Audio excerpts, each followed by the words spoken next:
Hi then, welcome to another interactive and educative episode of African Student Voices on AAU TV, the voice of higher education in Africa. My name is Agyemang Okyere Darko, and I'm glad you're watching us today. The participation of women in sports over a decade in Africa has been it's been pivotal actually, but the promotion that we need for women in sports hasn't been that much to write home about. Africa is one place that produces so much sports personalities with regards to females, the likes of Caster Semenya, the Adjoa Bayos, the Francois, and Turinesh Dibaba, great personalities in football, rugby, cricket, track and field, and a whole lot of sport activities. However, when it comes to the full participation, the full protection, rights protection, and a whole lot of things, are a bit lacking when it comes to African women in sports. So today I have with me great guests in the house to discuss this. Where have we come from with women in sports, and where are we going with women in sports in the future with regards to the participation, the protection of rights, and even the empowerment. So don't go anywhere. After this pause, I'll let you know who my guests are.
You're welcome back to African Student Voices on AAU TV, the voice of higher education in Africa. My name is Agyemang Okyere Darko, and our topic for today is African women in sports. Is it an empowerment process or exploitation? Basically, let's zoom into discussion. In the studio with me, I have with me Jesisca Twumasi, former SRS Women's Commissioner in the house. Jessie, you're welcome to African Student Voices. Thank you. And also a sports and brand consultant in the house.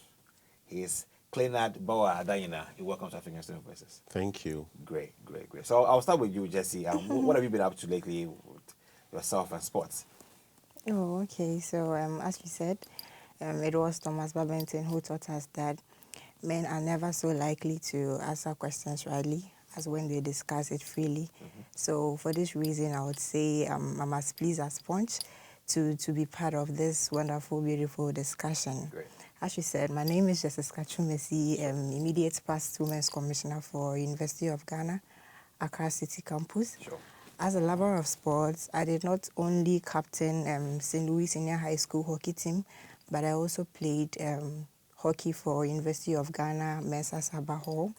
In the arena of feminism, I am the Chief Executive Director of 360 Network, a member of Elevate Women's Network, and the organizer to Institutional Outcomes Network. Great. Over the years, I have volunteered with foundations, organizations like United Volunteers Network and Chef Ghana. Currently, I am a member of the Women's Commission Committee of National Union of Ghana Students, NUCS. Okay. That's an amazing profile when it comes to you and sports. Let's come to Bawa. Bawa, what have you been up to lately? All right. Thank you once again for hosting me and AAU channel. You're really doing well in terms of African voices, and it's an honor to be on this platform. Yeah. Okay, so I run a number of subsidiaries, which is into branding, management, and sports consultancy. So for the few months, have been handling sports and brand and consultations. Great. Yeah. Great. So I believe that we're at the right place with the right people to talk about this women in sports. I mean, you know, the topic is, I mean, it's quite topical right here. It's women and African women in sports. Is it a means to empower women, African women, or a means to exploit them? And there's a reason to each of these words played there. I mean, of course, we have situations to prove that. But I'll start with you, Jesse, on the overview of African women in sports, its developments. What will you say what is the current status of women in sports in Africa from your observation? Okay, so I would say while women have a seat in major economic and let's say financial decision tables, they have major place there. Sure. When it comes to African leadership in sports, we don't really find females there. Let's just take International Olympic Committee and our FIFA. We have let's say females have never chaired any of these prestigious and you know influential governing bodies. Yeah, so I think when it comes to African women in leadership in sports, we don't really see ourselves there. Looking at the percentages, we having 7% of females being chair of this major, let's say, sports institutions. We could see the males occupying 93%. And then if we don't find ourselves at those high positions, how then do we make major decisions to improve the sports lives of African women? And then secondly, to looking at remuneration. When it comes to remuneration, we don't really see it. We don't really feel it in our pocket as the males. The males are really paid more than that. But I think there are developments, because recently we had CAF saying we are going to have an Olympic, let's say, tournament league, female league. So I think gradually we are doing our best. And then currently to Sierra Leone, it's paying its females national team as the males. So I would say we've not. So I would say we haven't gotten there yet, but gradually we are moving there, and then we are all hoping for the best. Yeah, we're hoping for the best, actually. Yes. For the league part, I'm waiting for that Champions League for women. It will come, don't worry. A good call. Yeah. To you, the overview of African women in sports from your perspective, how progressive has it been in Africa? All right. So one may engage in sports for various benefits. It could be for maybe acquisition of skill. It could also be for the social aspect. Could also be for, let's say, the economic benefits, and also the values in sports, which is teamwork, time management, fair play. These values are really key and essential in life. So women can engage in sports for some of these reasons. So if you look at the state of women in African sports now, I'm happy to say for the first time the head of the FIFA Secretariat, one very powerful sporting organization in the world, is an African, and yes, the General Secretary of FIFA is an African, and Fatima Samora. So on that score, we can say women in sport in Africa here is on the ascendancy. The former sports minister for Morocco from between 2004 to 2009 was a former athlete, and it's a plus, and we can see women holding some key position. Sure. Okay, let's try and then do some cause and effect issues right here. You mentioned that women in sports in Africa, even though we're seeing great prospects now, we've not seen that kind of encouragement there. The UN the UNESCO actually have a CES plan. It's called the Cancer Action Plan, And this plan has let's say, three issues in there. One, to encourage women in there to join sports, equal participation. The second one is to protect the rights of women in sport, because we know, or they know, that women face special, issues. They are victimized, they are abusing them. So this protect their rights, and also finally, a means to empower them. But let's start with some of the issues why women in Africa and sports are a bit apart. The gap is too much. With the family, primarily, are women encouraged to join sport? As you mentioned, there are so many reasons, the various reasons. But are they encouraged to be sports people, giving clear prospects? Okay. So let's start with the issues, okay? Yeah. With the issues, there are a whole lot of issues that women in sports are facing. And the unequal remuneration is example. We have males being paid more than the females. But this male and females, they all use same efforts. They play for the same number of time, 45 minutes. But then at the end of the day, what do we see? We see the males getting more than them. For me, I would say it's not fair, because the fact that equal efforts are being put in the various disciplines, they should be paid equally. Secondly, to some of the issues arising are the misconceptions around females in sports. There are a whole lot of misconceptions. There are some people who think that if you're a female and you partake in sporting activities, you lose your feminine physics and take up the physics of male. Yeah. Me, for instance, I'm an example, because my dad really used to complain about this. Whenever I go for trainings and I come home, he's always complaining that, didn't I tell you not to go and play soccer? Didn't I tell you not to go play? I'm not going to purchase it for you again. I'm not going to do this. I'm not going to do. He's always complaining. But let me come home with a medal. My dad will be the same person to take up a phone and call, hello, Jesisca has brought this, Jesisca has brought that. Meaning, me participating was not the problem, but he felt that once I am going into that, I'm going to lose my feminine physics. And he is not the only example I can cite. Yeah. Back in St. Louis Senior High School, I can remember one afternoon, we used to go for sports at KNUST. One afternoon we were there, we were training, and then a coach came around. The coach was like, wow, I like the way you do your jumps. I was a triple jumper by then. But then I think you can do better. So I was interested, because someone approaching me and telling me you can do better. Exactly. Okay, so what can I do? And then he was like, okay, fine. In order for you to excel well, I'll pass you through some series of trainings, and at the end of the day, you are going to lose some physics of yours. And he made mention of, I was like, really? If I'm going to lose 1, 2, 3 of these, then I'm sorry. I like the way I jump like that. I'm not willing to, go a step further. Okay, so these are some of the misconceptions. People feel that when they partake in it, they are going to lose their feminine physics and take up the physics of males.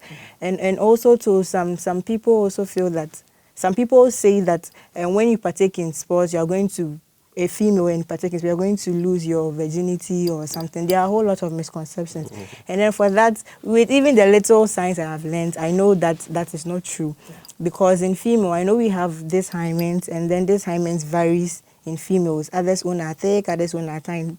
So depending on the kind of, vigorous activities you partake in, that will determine the tear or the break of your hymen. Yeah. Some people just even engage in vigorous, or let me say excessive riding of bicycles. At the end of the day, they end up breaking their hymens, others climbing off trees and other stuff. Likewise, sports, vigorous activities like sports can also end up breaking your hymen. But that does not mean you have lost your virginity. I know that it's only through sexual intercourse that one loses your virginity. So some of these things, misconceptions, prevent females from, engaging in it. Others also think if you are into sports, you are dumb. If you are into sports, you are not a good student, you are not sharp, you are not smart. Yes, you are not smart. Yes, I have that. Because back in school, our vice president, VIP, he used to say that, hey, Jesisca, you do sports and then you have academics too like this. He doesn't understand, because he's always saying that for those who do sports, we know you people are no good. I was like, you be there. You get the point. I can't remember back in school, City Campus, we were not having hockey and soccer female team. Our players always end up playing for main campus halls. So when I resumed office as an SRC Women's Commission, I was like, why? Why should these things be going on if we have the skills and then we can't even set up a team for our own? So I decided to, you know, together with the sports head at that time, go to the classrooms, you know, give the information out so that the females who are interested will come out. We had the females all right, but they told me that, I heard that when you partake in sports, your GPA will drop. You get it? So they didn't want to do it because they feel that when they come into sports, they can't learn, and then their GPA will drop. So I had to convince them to even the extent of, you know, going to my MIS web to, you know, show a proof, because you are saying you are doing sports. So if you are saying you are doing sports and you can still learn, let us have a look at yours. Yeah, so you have to prove with your results to, you know, get the females to partake in it. So I think that these are some of the misconceptions surrounding African women in sports, yes. And then with the publicity, we all know that the publicity is low. If you are comparing female publicity for sports to comparing males to females, you could see ours is very low. Let's even take African Cup of Nations, for instance. When it's time for African Cup of Nations, you hear it everywhere. People release new songs. Even our market women tend to sell African products like our jerseys, our whistles, our cap, and all sorts of stuff. But you let it get to Black Queens playing our matches, you don't hear them. You don't even hear anyone releasing new songs. You don't even feel it in the market when you go there. And so you could see clearly that the publicity and the hype when it comes to ours is low. They don't invest as much as they do in the males. Yeah, so I think these are all some of the, you know, issues surrounding female in sports that needs to be addressed so that we can all get a, equal or fair play in it. Yeah, this is same everywhere. Just to add a point, because she has said virtually everything. The other point I want to mention is the interest. Interest. Yes, the lack of interest in it, or lack of opportunities there. Yes, so some women are of the view that there are no opportunities in there, because if I play, for example, tennis. Yes, and combining tennis and academics after school, maybe the national team won't treat me well, the state won't treat me well, won't invest in my career. So they try to back off or stop playing. But, you know, the industry is a huge industry. If you are studying, let's say, psychology in a university and you're a sports person, they are advantage. So you can still do your sports and do your psychology. So after school, either you continue on to play your tennis, for example, or your row ball, or your hockey, or you become a sports psychologist, which we don't have them in Ghana here. So it's the lack of opportunities and interest there. Very few people, very few women see this. So we need to move from only engaging in, I'm a tennis player or I'm a hockey player, so because the interest, the state is not going to invest in my game, then I'm moving out there. We need sports lawyers. We need sports psychologists. Yes. So whatever you are studying in the university or out there in any institution and you're a sports person, still pursue your academic goal and then the sports one. So if you're a medical student, you can become a sports. Yes. And still do your sport. So these are some of the things some women don't see. Yes. So don't limit yourself to only the game, but there are other sectors in the industry. The industry is very huge. It's a huge industry. No, we'll come to the industry and how the opportunities and how the investments and all in other places and all that. Let's now move to some of the factors again. You know, you mentioned the fact that if I was a coach and I was looking for players for a football team, and if it was for males, it's very easy. I mean, we have the physique naturally to play. But when it comes to women, there's a stereotype over there, because we want women with some kind of physique, because we think those physiques look so muscular, so masculine, that they can play well. That is what I've heard. Do you think there's a reason why women really want to participate in sport? Because you want somebody who's too slim, who has big legs, has a flat chest, to beef up your team, and not the one who is well endowed in the body. And for that reason, I I wouldn't be selected, so I wouldn't even show interest. Is that also part of For the me, I issues? think the physics is not always the case, because sometimes there are some people who have their normal physics. They start the training before they have a change of physics. Okay. You get it. So I think the physics is not always the case that we have to use that as a criteria to prevent females from partaking in sports. Yes. So however, me, I've not heard them using that, because me back in school, that was St. Louis Senior High School, we weren't using that. It was about the interest and then the skills. And then there are some people, they have the interest, but they are not good at it. Me, for instance, I always had interest to play volleyball, but I wasn't good at it. I was taught, up to now, I still don't know how to play it. Okay. You get it? So sometimes the interest and the skills also play a very key role. I don't think this sports personalities, they always use the criteria of their physiques to do the selection. No. I also think that sometimes you can go in as you are, you are taught and then trained, and then as times goes on, you pick up with the physiques due to the trainings that they pass you through. Yes, that's Sure. it. So we'll be talking more of the issues that hinder women from participating in sports in Africa, and we'll give you more of the way forward on how we can create more access, protect the rights of women, and also encourage and empower women to be sports persons. Don't go anywhere. Go for a quick pause. We'll come back. We'll continue our discussion.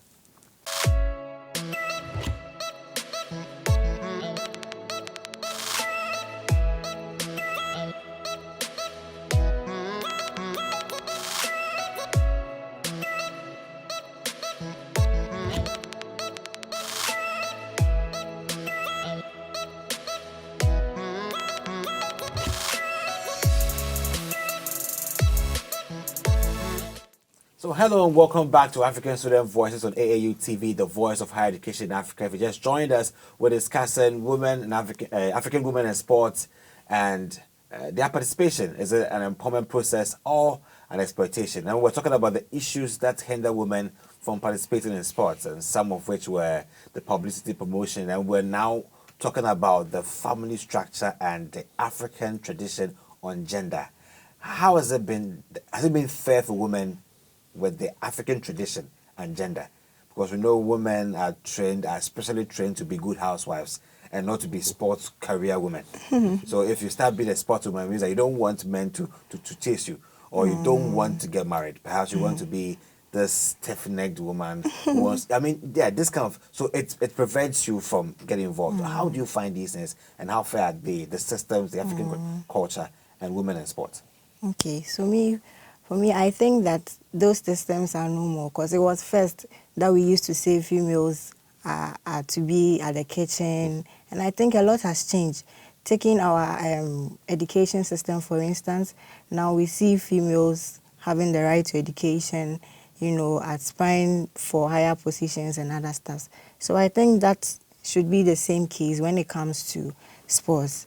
Okay, we shouldn't say that because females are meant to be at the kitchen. Mind you, let's not forget, when it comes to talent, it's something God did not discriminate in giving, okay? God gave both male and females talent. And so as to what kind of talent God gave to you, it's up to you to, utilize it. So the fact that you have the talent, I don't think that what society thinks that you should be always at the kitchen should be a barrier. No, you should use the talent to the fullest. That will not only be to the glory of yourself, but to God as well. Exactly. You get it. So we shouldn't let those things, prevent us or deter us at all. Since you have the talent, you have the skills, you have the interest, go for it, and then I think you I will now follow Bawa to give us more insight here. Well, women are a bit disadvantaged when it comes to opportunities in sports. I mean, the African cultural system, the traditions in Africa, somehow, some way, it's quite unfair towards women and their participation in sports. What is your view towards this? I think that view and perception was 2-3 decades ago, but currently we have moved. The system have moved from that, and every family wants will be okay, will endorse his or her award to engage in sports, whether the main sport or to be in the sports industry in playing various roles. So we have moved from that perception and misconception and myth about women in sports. Yes. With regards to if you were a coach and you were scouting for women for, let's say, football, what would be the kind of criteria you'll be using to do that? Because we believe that that is also a means of deterring so many women who are willing, available, and interested, but because of some reason with how they look, they can't be part of the sport. What's your view towards that? Yeah, that's a bit technical. With every sport or every discipline have an ideal somatotype for the sport, as in ideal body structure for the sport. But if you're a coach and maybe you need a particular somatotype, maybe you need an endomorph or an ectomorph, and the person. Who is an endomorph, ectomorph? Oh, okay. So ectomorph are the slim, tall kind of people, and then the endomorph are a bit tougher than the ectomorph. Even if these are the things you are looking at and looking for, and you don't find one, sometimes the coaches have an eye. They can see a female person, a woman person, they will say, okay, I think this person, with taking a person through the right coaching and skills, the person can become a very good player, even though the person is not having the skill. Okay, there are various factors that contribute to a holistic performance on the field. So it's not only about the somatotype or the skill. There are so many factors that one really needs to look at, and also there are certain regions. There are certain regions you can athletes or people you find that are very good for some particular sports. Okay. For example, when you go to Jamaica now, and come to sprint, you find a lot of people, a lot of women participating in sprint events. And when you go to, let's say, the Indians and yes, India, for example, you find very few people doing sprint events. They are doing more of the crickets, more of the cocoa games, more of yes, cricket, cocoa, and then the roll ball. Yeah, so sometimes very difficult getting talent or people with certain skill from such regions. Yes. Yeah. So these are some of the things or factors that contribute to. Yeah. So you can see Ghana. For Ghana, very good when it comes to football, for example. But yes, in some games, we even don't have a real ball women team. Yes, very difficult getting a real ball. With real ball, you just need to know how to play a handball and how to use the skate. Yes, so if you're a coach, you need to invest a lot of time to take some women through this coaching before they can get to that peak. Yes. Great. So we'll have to go for a quick pause. We'll come back with more on women in Africa and sports. Don't go anywhere.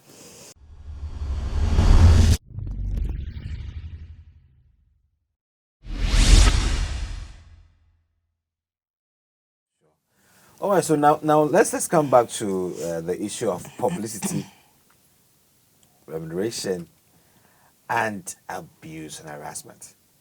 You know, one of the things that the CAP Action Plan by UNESCO seeks to address is protecting the rights of women in sports when it comes to abuse and harassment. Because, I mean, information gathered was that women are now given a favor to participate in sports to better their lives up, and in return to satisfy the desires of the people who give them opportunities, the coaches, and they are victimized all around. And for this reason, when someone tells a story that before I got to this level in sports, I had to give it to this and that, and nobody was told the same line. So now perhaps I'll go study science and become a doctor or become a manager than to be in sports and be exploited. So the issue is, but what is your view towards this issue? Yes, it's quite unfortunate.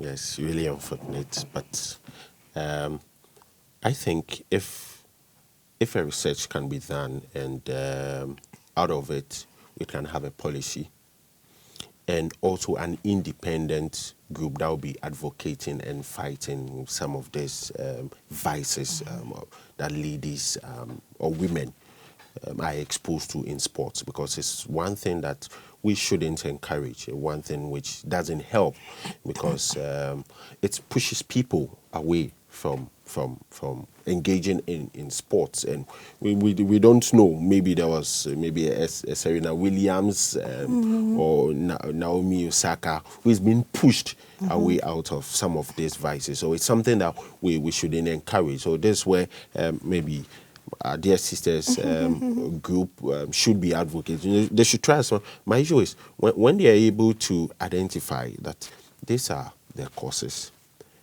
then they can come up with the structure, put it before sports managers, policy makers, and say, okay, so this is what we realized, that women go through this and this, and it drives them away. They don't come into the sports, and maybe we are losing this significant amount of maybe talent and even money, because we don't know who is moving out of the industry, and therefore we need to make sure this is being implemented. And when it's implemented, now the group can come in as a pressure group or an advocacy group, trying to draw the attention of the policymakers to know that, hey, we haven't got into this. These were the targets. We haven't met them. They are still this.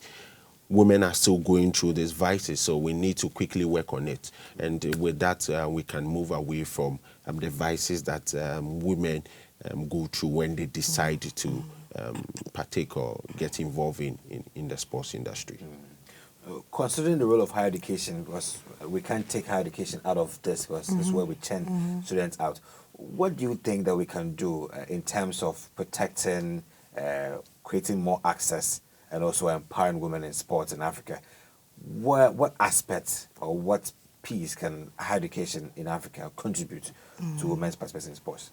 Okay, so me, I think whenever we talk of sports, I think education should be there as well. Great. Because day in, day out, when these sports personalities make it to the top, they would have to, talk in public and other stuffs. So I think education really plays a role. We should change the misconceptions that people think that African women or women in sports are dumb, they're not smart. So I think how then do we motivate them to learn? There could be this scholarship schemes to, recognize promising females who are excelling in academia. So when these females know that there are these scholarship packages for them, it would motivate them, because they would know that, fine, it's not only the sports that you have to look to. When you take your academics serious, you have this scholarship package that can, fly you somewhere or improve upon. Yes. And then we should take this, sporting activities very serious at the school levels. Okay, there should be inter-halls or inter-universities, what we already do. But this time around, the focus should be more so that we can educate females and get more people to, participate in it. I think for UG, we have this course that we use to, cushion females, or let's say people in sports, that's the SPAC course. Because we realize that sometimes there's the ordinary student, let me say the normal students are always in class learning. They don't go to field for any work. But you have to go to field, leave books for some time, and then partake in some sporting activities. So are we going to leave all of us the same? Of course, no. That would be some sort of a cheat. So why not, bring this course to, cushion these people who partake in the sports. So that means when you do all in the SPAC courses and you don't even do all in one of the academic courses, this course can, cover up, so that at the end of the day, you don't feel left out. So going forward, I think this should be encouraged in most schools, so that people, partake in this personal activity. So education really plays a key role in sports. Let's change people's idea that sports are for people who are not smart, and then let's take our books serious, because having sports without education, I'm sorry to say, is not complete. Well, what would you want to say about raising the prospect of sports women in Africa? Through higher Education or any other initiative. Okay, so let me start with the higher education. Yeah. Even during inter schools, inter colleges, inter institutions or inter universities, there are certain disciplines that women are not represented. Yeah. So I think moving forward, there should be a deliberate effort by the head of the institutions to have sports festivals, women for sports festivals, basically to promote women in sports. Great. So with that, because there is that establishment, or there is that competition, institutions that do not even have women in that discipline will have to invest facilities and get raise teams for those disciplines and competitions. So we can start from there as well. And talking of incentive, when you come to the university, for example, the pressure, the academic pressure. So with Legon, for instance, there's this policy, academic policy. When you engage in sport, there's a credit you get, just like your normal academic credit hours you do. Yeah. And I'm very happy to find that in the National Sports Policy draft of Ghana. Okay. Yeah, so when it's passed, every institution, there will be a provision for such a thing. We call it sports for academic credit. And it's a way that will motivate female to go out or to come out to engage and participate in sports. As I rightly said, the industry is huge. There are so much prospects in the industry. And when you come to Africa, we haven't realized even 10% in general of the prospects of the industry. So we need women in the industry. Yeah. I want to say a big thank you to Jesisca and Clenard for your contributions. I believe that anyone who is out there who've heard this, policymakers, students, parents, you've heard that now sports is the trending issue, trending factor. Don't deter your children, your girl child children from getting into sports, and don't be afraid of any health issue. These are avenues that can also grow and succeed. And also, policymakers make sports in Africa, especially with women, so lucrative. Invest. Now we should start paying male sport athletes the same as women sport athletes, like how Sierra Leone is doing. And we should protect the rights of women, because they are unique. I mean, this is something we have to start doing. And as Bawa said, that we need to open the opportunities for women so that we can see that the industry, as what it is, we can have so many careers in there, sport lawyers, sport psychologists, and even the athletes itself in the continent. I'm glad you spent time to watch African Student Voices. My name is Agyemang Okyere Darko. Big thank you to Jesisca and Bawa for making it here. And we hope that you bring in your comments, and catch you next time on another wonderful episode of African Student Voices on AAU TV. Have a nice day and bye.